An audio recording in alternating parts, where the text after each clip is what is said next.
PB अर्थात postal ballot की संपूर्ण जानकारी, डाक मतपत्र के उपयोग की पूरी प्रक्रिया इस वीडियो में हम आपके साथ शेयर करेंगे। साथ ही प्रारूप 13A, 13B और 13C क्या है और किस प्रकार इनको फिलअप करना होगा, डाक मतपत्र का कैसे उपयोग करें। वीडियो का अंत तक जरूर देखो और अभी तक हमारे चैनल को सब्सक्राइब नहीं किया साथियों, चैनल को जरूर सब्सक्राइब कर लें। इसी प्रकार के नवीनतम अपडेट हम आपके लिए लाते हैं। दोस्तों, हम यहाँ पर बात कर रहे हैं डाक मतपत्र के उपयोग की प्रक्रिया की। यहाँ पर प्रथम प्रशिक्षण में जिस प्रकार आपने फॉर्म 12 भर के दिया था उसके आधार पर पीबी जारी होते हैं और सेकंड प्रशिक्षण के अंदर उसमें पीबी का उपयोग कैसे करें उसकी प्रक्रिया में आप यहां पर देख सकते हैं। चुनाव ड्यूटी में नियुक्त मतदान कार्मिकों को द्वितीय प्रशिक्षण स्थल पर ही डाक मतपत्र जारी कर उसी समय प्रशिक्षण स्थल पर ही स्थापित सुविधा केंद्र में डाक मतपत्र में मतदान किया जाएगा। साथियों, यहां पर आप देखें, प्रशिक्षण स्थल पर स्थापित काउंटर से अपनी बूथ संख्या और पहचान के दस्तावेज दिखाकर आप अपना डाक मतपत्र प्राप्त करें। द्वितीय प्रशिक्षण के समय पहचान के दस्तावेज साथ लेकर उपस्थित होना होगा। डाक मतपत्र प्राप्त करते समय रजिस्टर में अपने हस्ताक्षर भी करने होंगे। साथ ही यहाँ पर ये बात करें कि डाक मतपत्र लिफाफे में प्रत्येक कार्मिक को कौन कौन सी सामग्री दी जाएगी। यहाँ पर ये सामग्री आपको प्राप्त होगी, जिसमें सबसे पहले मतपत्र होगा, प्रारूप 13 लिफाफा कवर ए होगा, जिसके अंदर आपको यहाँ पर प्राप्त होगा प्रारूप 13 आपको प्राप्त होगा। लिफाफा आपको जो कवर बी है प्रारूप 13 प्राप्त होगा और प्रारूप 13 निर्देश की प्रति। ये सारे की सारी सामग्री है जो आपको अपने डाक मतपत्र के साथ प्राप्त होगी। कौन सी सामग्री को कैसे उपयोग में ले और इसको भरे कैसे, इसके लिए सबसे पहले हम बात करूं कि फॉर्म जो 13B है वो आपके यहाँ पर इसमें कवर ए होगा, जो आप यहाँ पर नमूना के रूप में जो दिया गया है वो देख सकते हैं। इसके अंदर इलेक्शन के साथ में यहाँ पर असेंबली लिखना होगा, असेंबली के जो आपके नंबर हैं वो दिए होंगे और साथ ही serial number of blade paper, आपके ब्लेड पेपर के जो सीरियल नंबर हैं वो आपको यहाँ पर लिखने होंगे। इसी प्रकार आप देख सकते हैं जो 13A होगा वो डिक्लेरेशन फॉर्म होगा, अर्थात घोषणा का प्रारूप होगा, घोषणा होगी। इसके अंदर पहले आप स्वयं भरेंगे, तारीख लगाएंगे। यहाँ पर जो प्रारूप के जो क्रम संख्या है, सीरियल नंबर, वो आपके सेम होंगे। जैसे यहाँ पर 128 आपने यहाँ पर लिखा है, तो जैसे आप यहाँ पर 13B के ऊपर 128 लिखा है तो नीचे आपके 13A के अंदर यहाँ पर भी 128 लिखा होगा। इसी प्रकार आपके जो नीचे डिक्लेरेशन वाले के साइन होंगे, जो आपके यहाँ पर गजेटेड ऑफिसर होंगे उनके सील और साइन होंगे। ये घोषणा का फॉर्म है 13A, वो आपको तैयार करना होगा। साथ ही आपके यहाँ पर जो कवर बी होगा अर्थात 13C के ऊपर भी इसी प्रकार आप अपने विधानसभा क्षेत्र यहाँ पे लिखेंगे और रिटर्निंग ऑफिसर जहाँ पर आप दे रहे हैं उनका यहाँ पे नाम आएगा और साइन टू बी सेंडर, भेजने वाले का आपका यहाँ पर स्वयं के हस्ताक्षर होंगे। इसी प्रकार आप इसकी प्रोसेस की बात करें तो देख सकते हैं, मतपत्र पर अपना मत अंकित कर, अर्थात जो फर्स्ट में आपका मतपत्र मिला है तो उसमें आपको इच्छित उम्मीदवार को आपने वोट दिया है। वोट देते समय आपको ध्यान रखना होगा कि कहीं आप इसमें अपना नाम या पहचान का दस्तावेज यहाँ पे नहीं इंगित करें। जो लिफाफा 13 है उसके अंदर आपको रखकर सील करना होगा। उक्त लिफाफे पर अपने मत के क्रमांक अंकित करें। यदि पूर्व में लिखा हुआ नहीं हो तो लिफाफे पर पूर्व से ही यदि क्रमांक अंकित होगा तो आप उसको चेक कर लें। यदि क्रमांक अंकित नहीं है तो अंकित करने होंगे।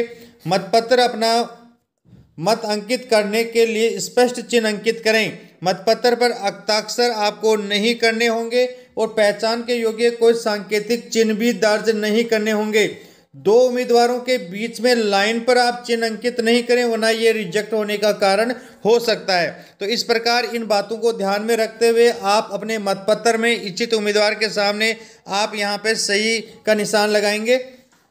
इस प्रकार आप प्रारूप जो 13 है अपने हस्ताक्षर पर सुविधा केंद्र पर नियुक्त राजपत्रित अधिकारी से सत्यापित करवाएं। प्रारूप 13 में ही मतपत्र का क्रमांक भी अंकित करना होगा। राजपत्रित अधिकारी की मोहर या हस्तलिखित पदनाम चेक करें। प्रारूप 13 एवं मतपत्र पर समान क्रमांक ही होनी चाहिए। जैसे हमने 128 दोनों पर सेम ही यहाँ पर लिखा है। दोस्तों यहाँ पर आपके पास में दो सामग्री हो गई हैं। एक आपका 13 क है वो हो गया है, और जो आपका मतपत्र वाला लिफाफा 13 ख है, इन दोनों को प्लस करना है। अर्थात आपने प्रारूप जो 13 क है उसको आपने डिक्लेरेशन वाला है, साथ ही मतपत्र वाला जो लिफाफा है प्रारूप 13 ख, इन दोनों को बड़े लिफाफे 13 ग अर्थात 13 सी, 13 ए बी और सी, 13 सी में रखकर सील कर देना है और अपना लिफाफा सुविधा केंद्र पर स्थित मतपेटी में आपको डालना होगा। पुनः मैं यहाँ पे थोड़ा स्पष्ट कर देता हूँ। मतपत्र वाला लिफाफा जो 13 ख है उसको आपने सील कर लिया है। उसके बाद में आपका प्रारूप जो 13 क डिक्लेरेशन का है, इन दोनों को एक बड़े लिफाफे 13 ग या 13 सी इसके अंदर आपको रखकर सील करके अपने सुविधा केंद्र में मतपेटी के अंदर आपको यहाँ पर डालना होगा। ये आप करने के बाद में समस्त मतदान कर्मी जिन्हें द्वितीय प्रशिक्षण के समय डाक मतपत्र उपलब्ध करवाया जाता है, उन समस्त कार्मिकों द्वारा अपना मत का प्रयोग उसी दिन सुविधा केंद्रों पर ही किया जाना अनिवार्य है। डाक से प्राप्त मतपत्र स्वीकार योग्य और गणना योग्य नहीं होंगे। इस बात को आप स्पष्ट रूप से कर लें कि आपने जब जारी करवा लिया है, आपने सामग्री प्राप्त कर ली है, तो उसके बाद में उसी दिन द्वितीय प्रशिक्षण के स्थल पर सुविधा केंद्र की मतपेटी के अंदर आप इसको डालकर जाएं। आप कतई इसको साथ नहीं लेकर जाएं, अर्थात डाक मतपत्र से मतपत्र को नहीं भेजा जाए, क्योंकि वो स्वीकार नहीं है, गणना योग्य नहीं है। तो इस बात का आप विशेष ध्यान रखना होगा। आप यहाँ पर ये भी देखें कि जो पोस्टल बैलेट है उसके अंदर रिजेक्टेड के कारण क्या हो सकते हैं, अर्थात आपने अच्छी तरीके से जो बताया गया है उसका यदि आप ध्यान नहीं रखेंगे तो आपके रिजेक्ट का कारण हो सकता है। कौन कौन से कारण हो सकते हैं आप यहाँ पर देखें। कोई वोट नहीं दिया गया, अर्थात मतपत्र पर किसी प्रकार का आपने वोट नहीं किया, किसी इच्छित उम्मीदवार के सामने किसी प्रकार का आपने यहाँ पर इंगित नहीं किया है, निशान इंगित नहीं किया है। एक से अधिक उम्मीदवार को वोट दे दिया है तो भी आपका क्या है कि वो कैंसिल हो सकता है। नकली मतपत्र है, अर्थात जो मतपत्र आपको विभाग के द्वारा चुनाव आयोग के द्वारा मिला है वो नहीं है, दूसरा है, तो भी आपका है वो कैंसिल हो सकता है। यह इस प्रकार क्षतिग्रस्त या कटे फटे हों कि संदेह उत्पन्न करें कि यह पीबी वास्तविक है या नहीं, तो भी यह कैंसिल रिजेक्ट हो सकता है।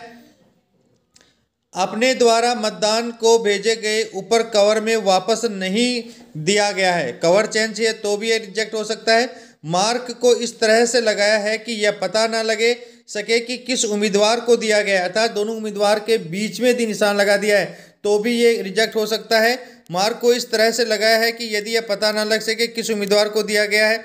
मतपत्र पर लगा निशान इस प्रकार है कि जिसके द्वारा मतदाता की पहचान की जा सकती है, अर्थात आपने अपने साइन या अपने नाम या अपना कुछ सिंबल लगा दिया है जिससे कि वो पहचान हो रहा है कि ये मतपत्र किसका है, तो भी ये रिजेक्ट हो सकता है। तो इन बातों को भी आपको विशेष ध्यान रखना होगा। पीबी पर वोट रिकॉर्ड करने के लिए मतदाता द्वारा बनाए जाने वाले कानून के अनुसार निर्दिष्ट कोई विशेष चिन्ह नहीं बनाए। यदि यह स्पष्ट है कि किसी उम्मीदवार को वोट दिया गया है तो कोई भी चिन्ह मान्य है। एक ही उम्मीदवार के लिए एक से अधिक बार निशान बनाया गया है तो इसे अस्वीकार नहीं किया जाना चाहिए, अर्थात वो मान्य होगा। तो इस प्रकार आपके रिजेक्टेड के जो पॉइंट्स हैं उनको ध्यान में रखते हुए डाक मतपत्र का आप उपयोग करें।